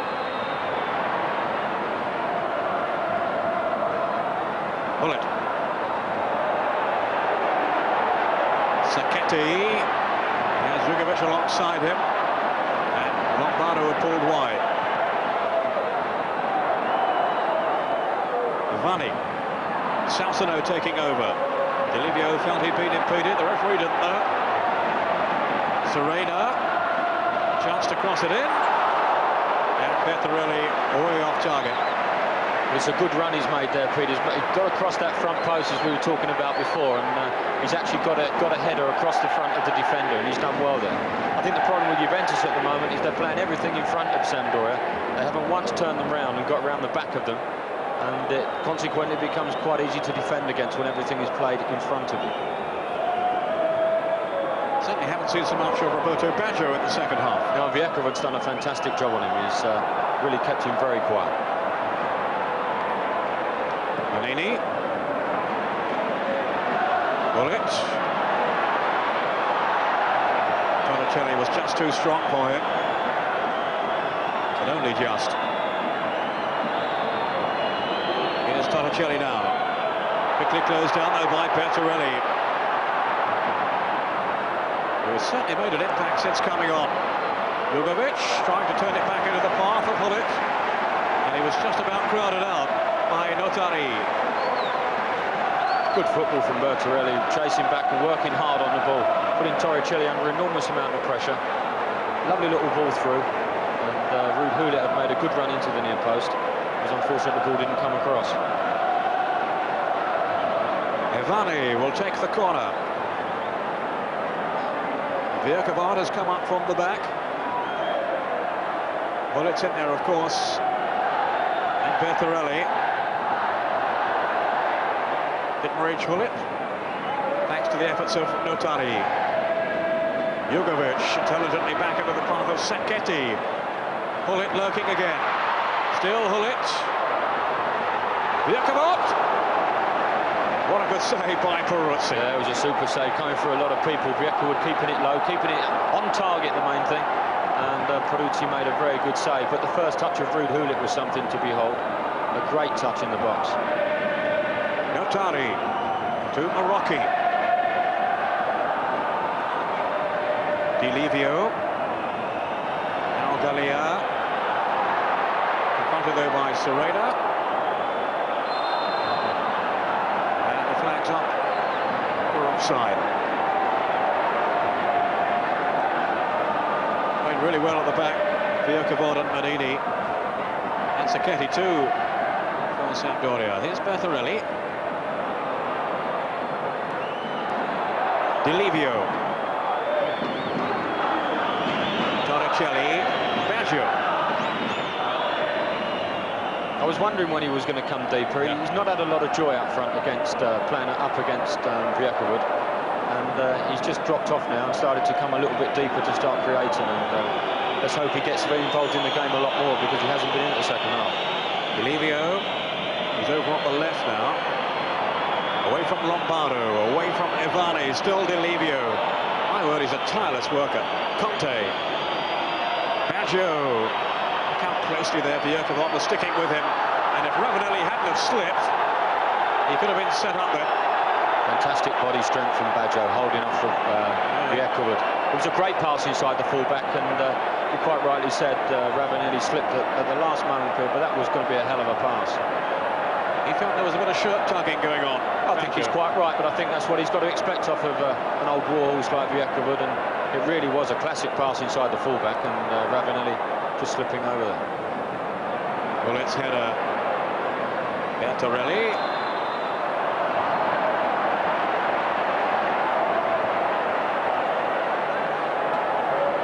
Sampdoria free kick, which Sassano is preparing to take.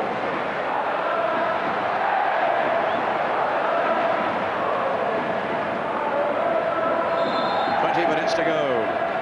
Sampdoria with this slender one-goal lead earned by Lombardo's penalty. Here's Ivani.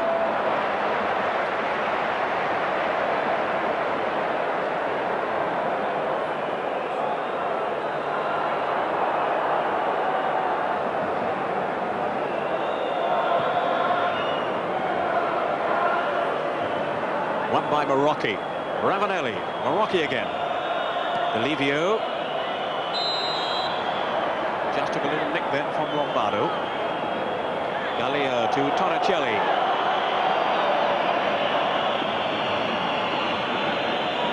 Morini. Torricelli again. Now Marocchi. Good anticipation shown by Sacchetti. Hullet to Sassano. Bjerkegaard is making his way forward again. And out wide here, Serena. It was Jugovic with the cross in. Marocchi.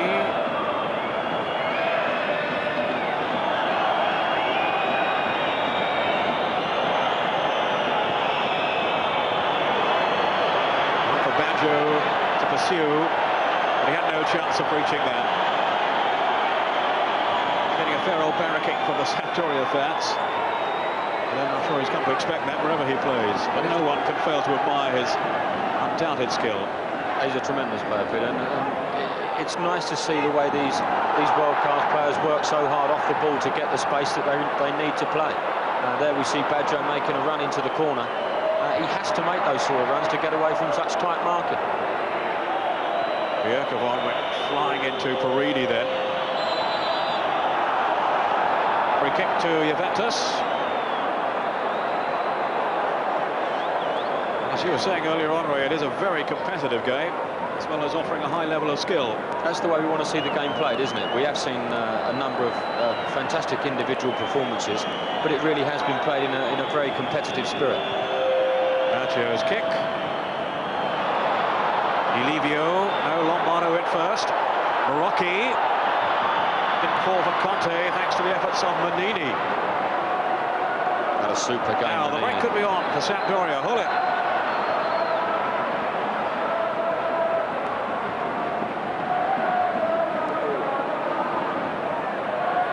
Still Hullet. Now has he been dispossessed? Yes, by Paridi. Aided by Conte there. Ravanelli. Held that up well. Marocchi. Ilivio. In went Jugovic. Bertarelli. Put it through the middle. Oh, great save by Peruzzi. That's absolutely fantastic football. Jugovic started it off. Brilliant run forward on the right-hand side. Ball into Bertarelli. And it was a lovely little pass and a great run. Great little diagonal run. There it is from Hullet. And a very good save from Peruzzi. But super football. Ilivio. Badjo. Manini in the way again. Marocchi. Here's Ravanelli. Bjerkevold out this time. And rather hopelessly over the bar from Gallia.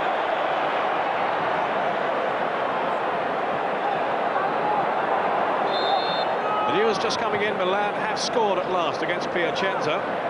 And it's Massaro who has given the league leaders the lead.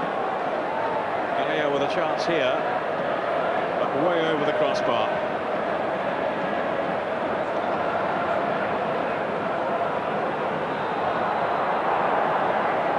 And Napoli have equalised against Torino, a penalty from their Uruguayan international Fonseca. That's his 12th. What is looking for him, an excellent season. Parini for Juventus. Still trailing by a goal to nil. Torricelli.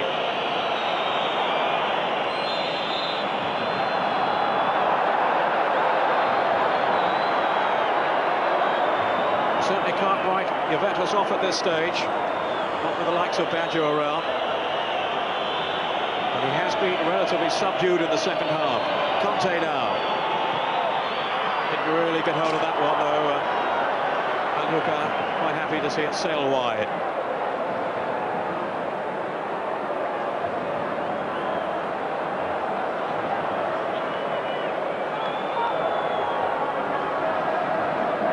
Referee wants to change the ball. Malcolm McDonald, can you see Juventus getting back into this one now? I don't think that they are going to, no. Sampdoria, I think, have got them well and truly bottled up. Ray was making the point about Badjo dropping deep, and the guy does have a bit of a temperamental problem. That when things aren't going for him, he tries going deep. If that doesn't work for him, he finishes up, just losing his temper and generally being a nasty, petulant little boy. And this is happening at the moment, and he's moaning and complaining to the referee on everything, and he's stopped playing, and so Juventus now really are technically down to 10 men. Conte, here's Badjo. We'll be hoping to prove Malcolm wrong. Torricelli.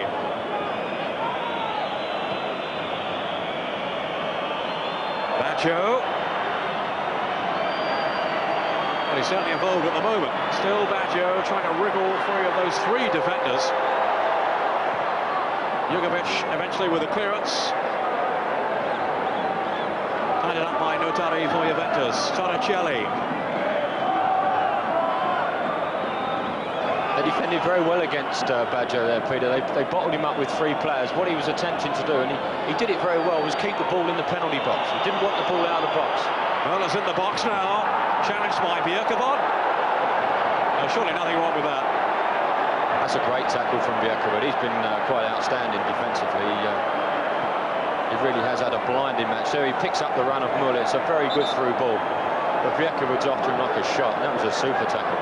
Yeah, his timing was immaculate there, Bjerkebod, because one slip and that would have been a penalty. Yeah, I think he and Manini have been quite outstanding for Sampdoria. Well, Trapattoni absolutely incensed, presumably at the lack of a penalty award, but if that is what he's complaining about, he really doesn't have a case. I just think that's a culmination of events, Peter, really. I think they felt a bit aggrieved in the first half that they didn't pick up one, and Trapattoni's just done his nut there for an incident which I think realistically was never a penalty. He can't see from there anyway. Baggio onto Gallia, and that's off Manini for the corner. What a pass from Baggio. It's nice to see him get in the game, and just those little touches that he makes. It was a good run from Gallia, but a beautiful little volley back heel.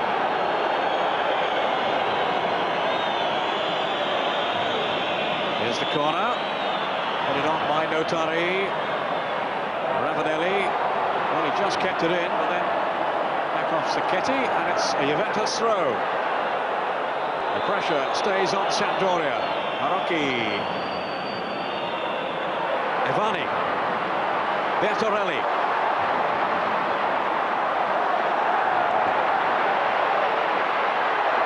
Well, his determination here may well get its reward. That was a good tackle by Torricelli. Marocchi wasn't happier about the earlier one from Bertorelli. Merlo now. Skipping past the tackle of Jugovic. Baggio. Bjerkebod inevitably has gone with him. Gallia. Ravanelli, now Marocchi. It was a rash and reckless tackle then by Manini, went flying into Marocchi. And the free kick is in Baggio territory.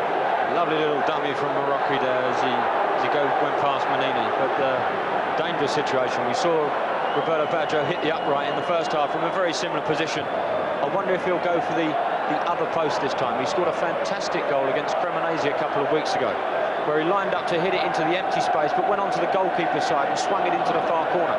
And it basically is set up for that sort of free kick now. Bullet guarding the post.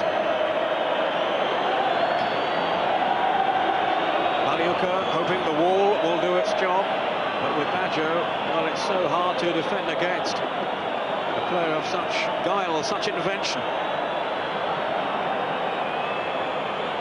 It's got Ravanelli there too.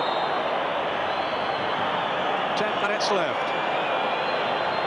Juventus not happy that the wall is far enough away. Yellow card for Salsano for not retreating far enough. I think the wall looks a long way away, Peter. I think referees do make defensive walls, especially in Italy. They really do make them get back the 9 metres that they require. Well, there's some anxious faces in there, although Hullet looks fairly nonplussed about it all. Now, what will Baggio be able to conjure up here? Maybe Ravanelli! And this man knows how to celebrate a goal. And that one is worth celebrating. A vital strike for Juventus.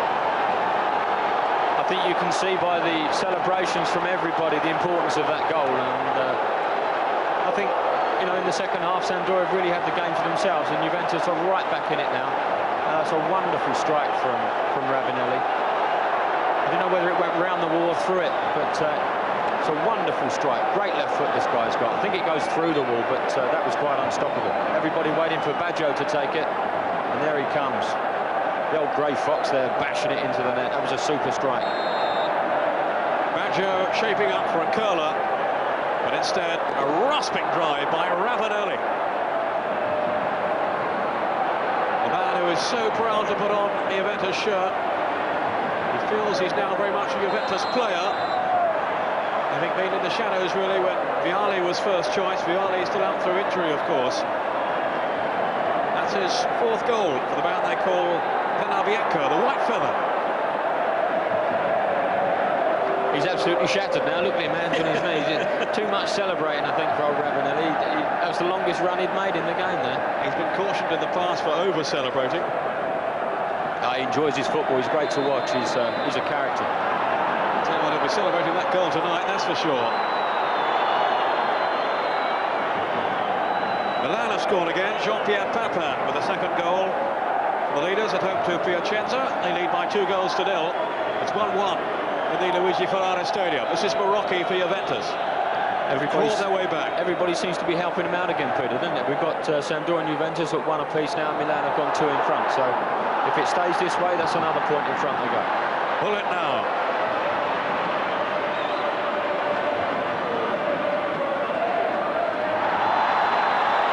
Torricelli has been penalised.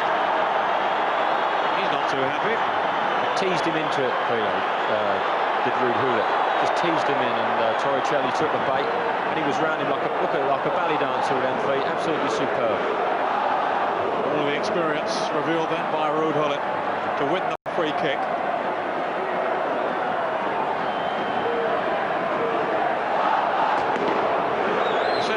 Had the feeling that 1 goal might not be enough, and so it's proved, certainly at this stage of the game.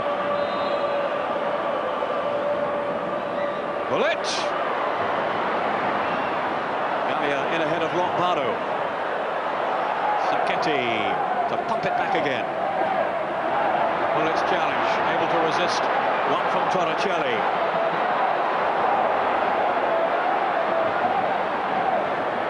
Still teasing defenders, and off Gallia for the corner.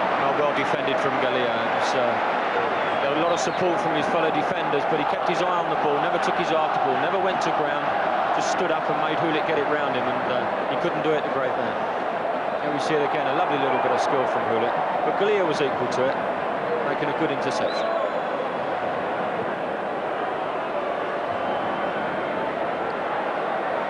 Iatharelli and Gullit waiting on the cross.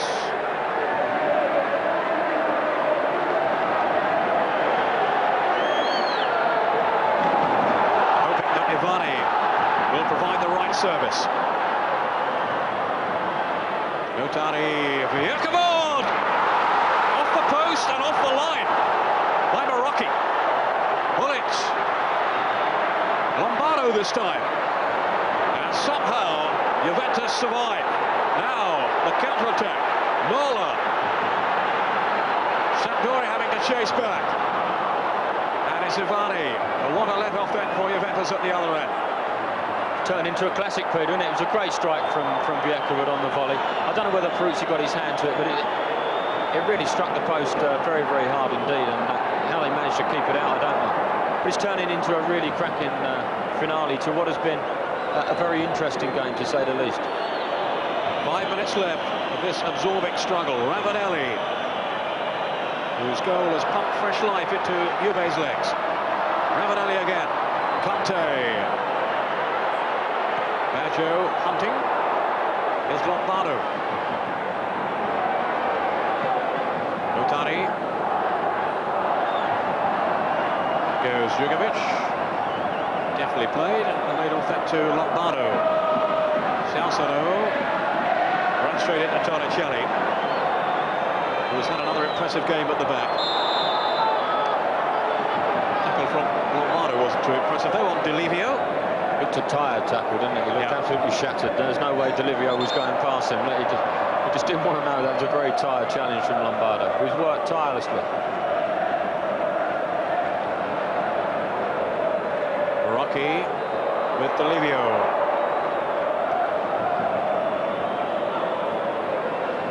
Salcedo. Nobody upfield for Sampdoria. This is Notari. Morini.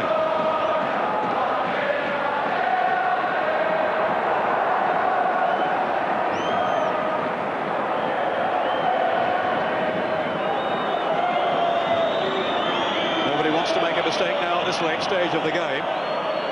Torricelli. On by Merla. Björkavon's clearance.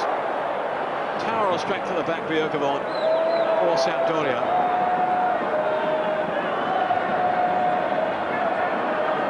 But nothing that he or his fellow defenders could do about that thunderous drive for goal from the free kick by Ravanelli.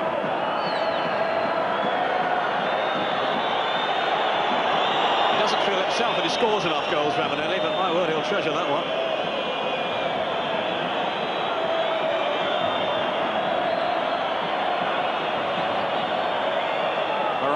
Deceiving Hullet.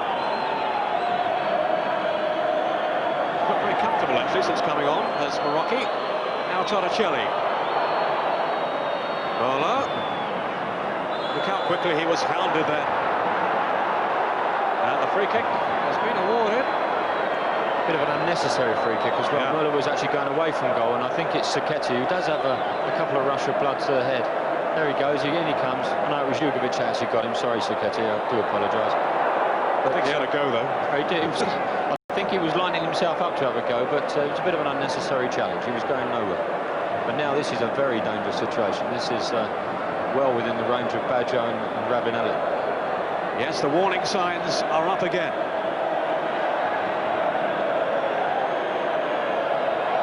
Maliuka rightly looks a worried man. Very worried man. Well, neither Ravanelli nor Baggio are involved here. It's Merla. Now Ravanelli. Baggio. Lombardo's header out. Conte! Well, it would have been a spectacular goal.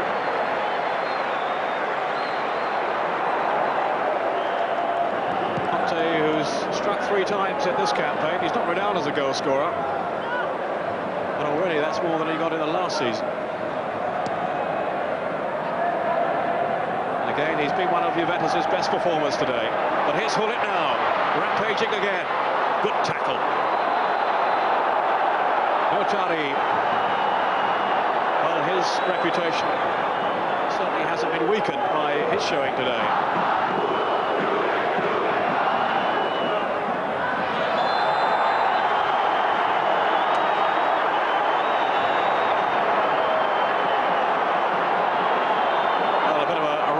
To the game.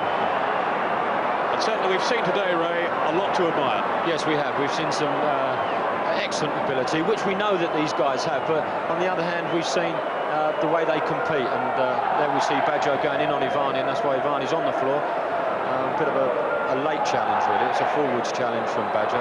No disrespect to forwards out there watching. But we have seen some super stuff, and we've seen a commitment from both sides that is a delight to see. We don't often see it week in, week out in Italian football, but I can honestly say today we have seen 2 sides very, very committed to winning a game of football, and it's been nice to see. Ivani with the free kick.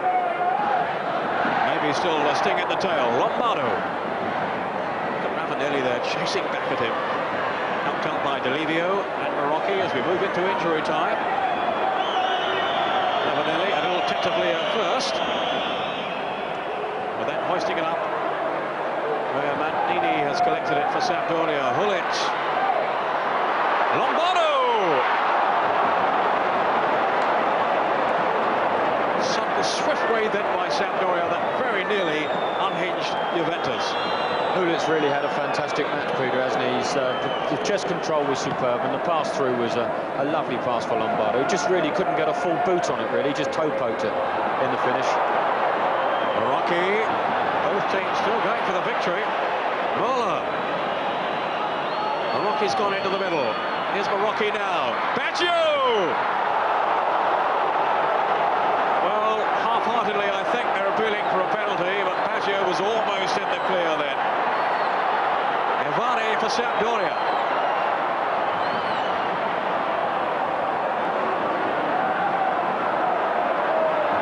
Salsano. Laid off by Hullet to Ivani. Lombardo. Well closed down though by Delivio.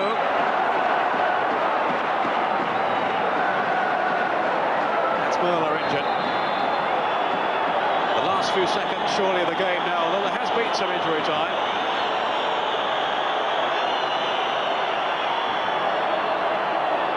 Almost 2 minutes of time added on has now been played. And clearly Mola is going to need some attention before he can continue.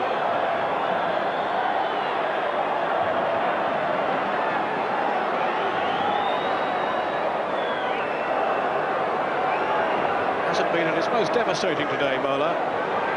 As we were saying earlier on, he's been carrying an injury. Not sure if this is the same one, but he feels it's hampered his sprinting technique. You wouldn't have thought so, Peter, would you? The way he's been galloping up and down that right flank. My word, he does have a bit of pace.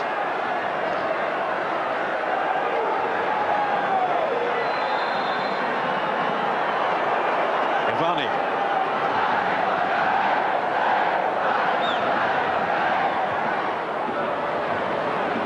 Dante's header.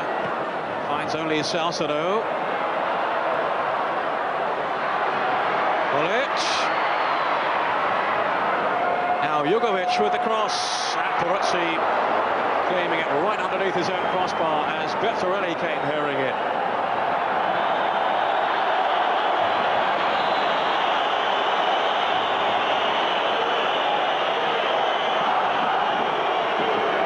Another injury. 3 minutes now of stoppage time is being played. I think that's Notari down.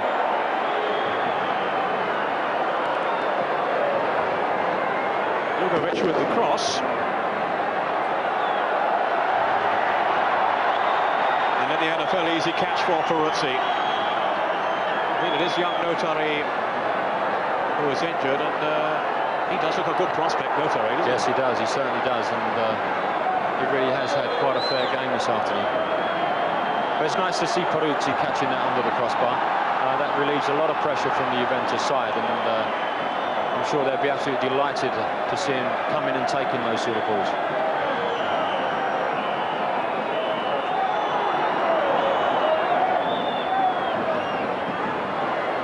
Delivio. Lombardo. Again, it's too easy for Peruzzi.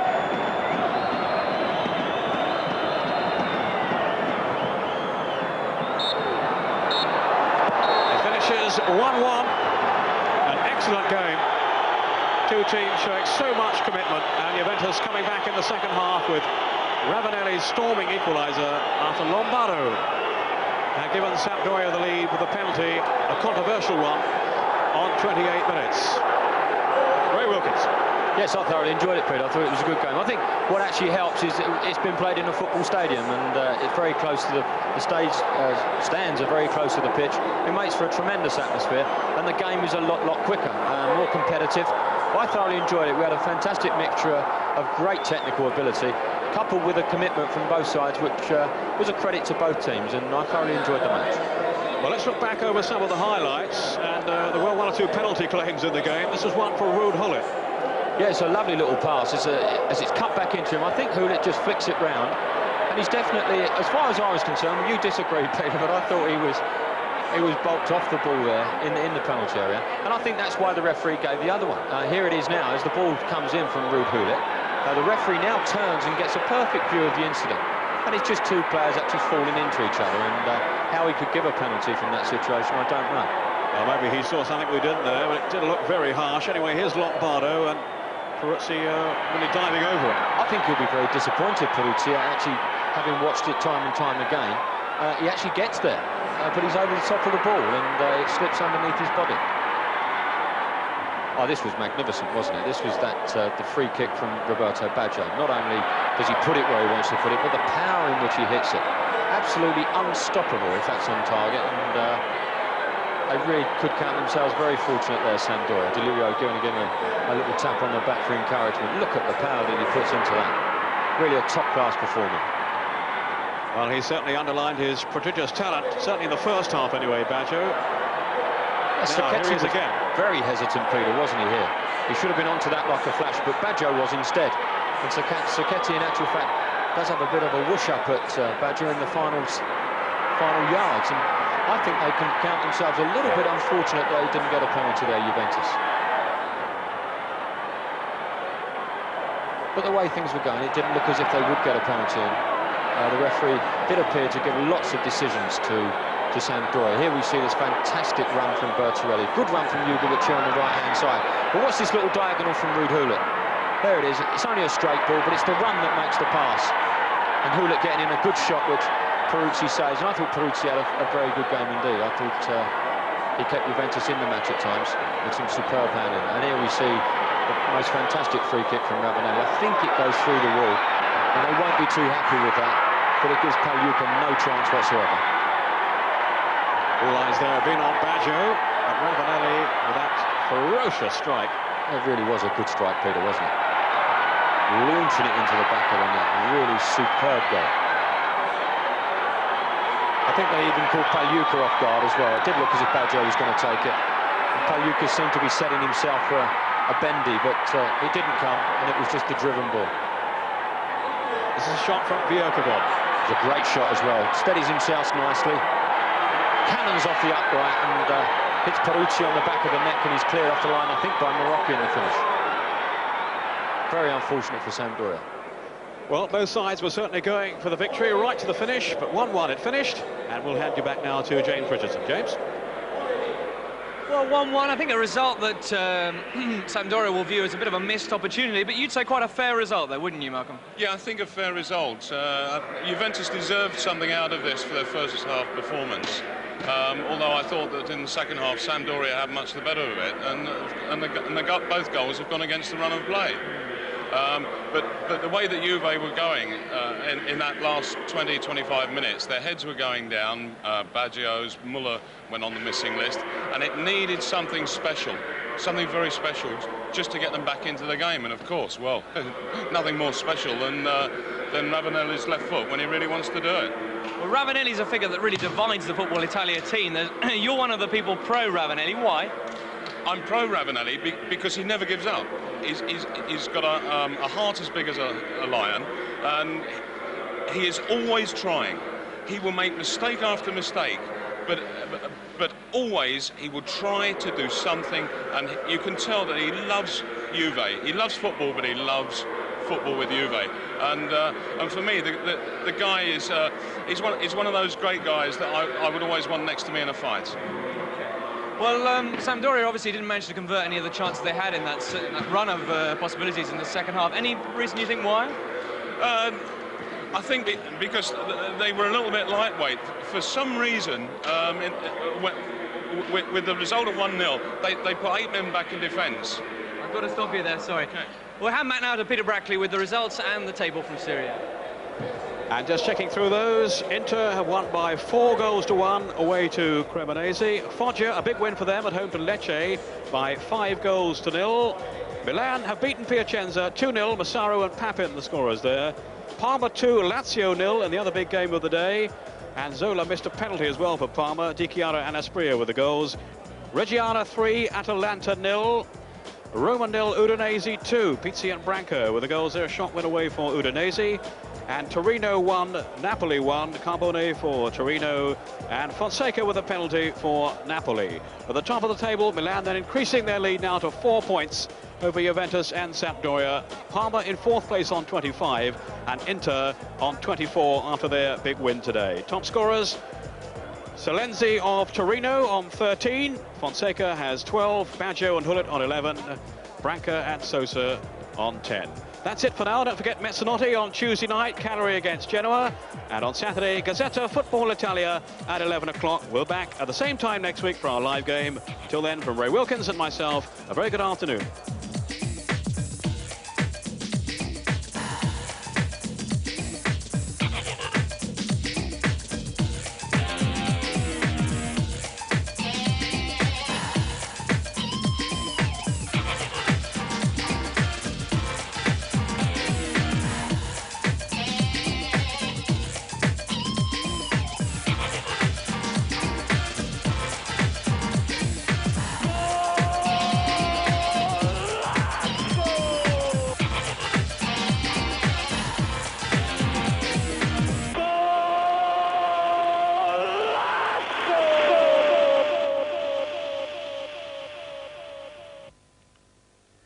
For lots more Italian football information, including how to get a free wall chart, please turn to Fortel, page 365.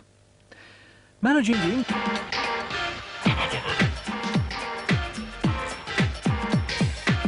Campionato di calcio italiano.